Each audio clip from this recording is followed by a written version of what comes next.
கம்பி நீட்டிட்டான். உங்களை யாராவது ஏமாற்றிட்டாங்கன்னா அவங்கள நீங்கள் குறிக்கும் விதமாக சொல்கிறது கம்பி நீட்டிட்டான். ஏமாற்றிட்டு போகிறவங்க எதுக்கு கம்பியை நீட்டணும்?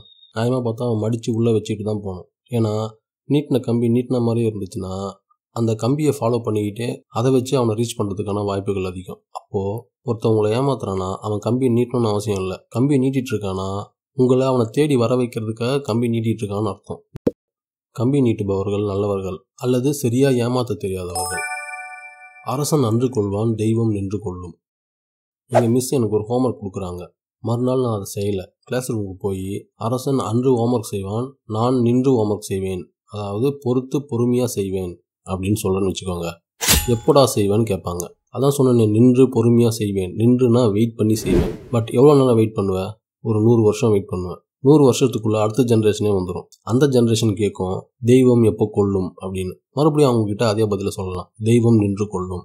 எப்போ கொல்லும்? ஒரு 100 வருஷம் கழிச்சு. அப்போது தெய்வம் எப்போ தான் கொல்லும்னு கேட்டால் தன்னோட ஹோம்ஒர்க்கை அவாய்ட் பண்ணுறதுக்காக தெய்வமே தனக்காக உருவாக்கிட்ட பழமொழி தான் இதுன்னு நினைக்கிறேன். Lazy Lord. முயற்சி திருவினையாக்கும். நீங்கள் முயற்சி செஞ்சீங்கன்னா ஒரு விஷயம் நடக்கும் அப்படின்னு சொல்ல வராங்க. வினைன்னு சொல்லலை, திருவினைன்னு சொல்கிறாங்க. திருவினைனா ஒரு சிறப்பான வினை. சாதாரண விஷயங்களுக்கெல்லாம் நீங்கள் முயற்சி பண்ணீங்கன்னா அது நடக்குமான்னு தெரியாது. இந்த திருவினை கொஞ்சம் எக்ஸ்ட்ராவாக ஆடட் வேல்யூ இருக்கிற மதிப்பிற்குரிய ஒரு செயல், அதுதான் திருவினைன்னு வச்சுக்கோங்க.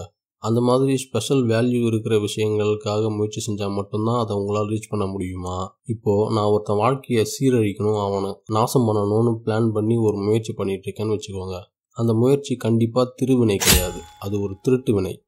அந்த இடத்துல என்னால் இந்த பழமொழியை யூஸ் பண்ண முடியாது. அந்த முயற்சி கண்டிப்பாக நல்ல முயற்சி கிடையாது. இப்போ நல்ல முயற்சி பண்ணி நான் திருவினை ஆக்குறதா இல்லை கெட்ட முயற்சி பண்ணி கெட்ட வினை ஆட்டுறதா? நான் எதுக்காக முயற்சி பண்ணுறேன்? நான் எதை ரீச் பண்ண போகிறேன்?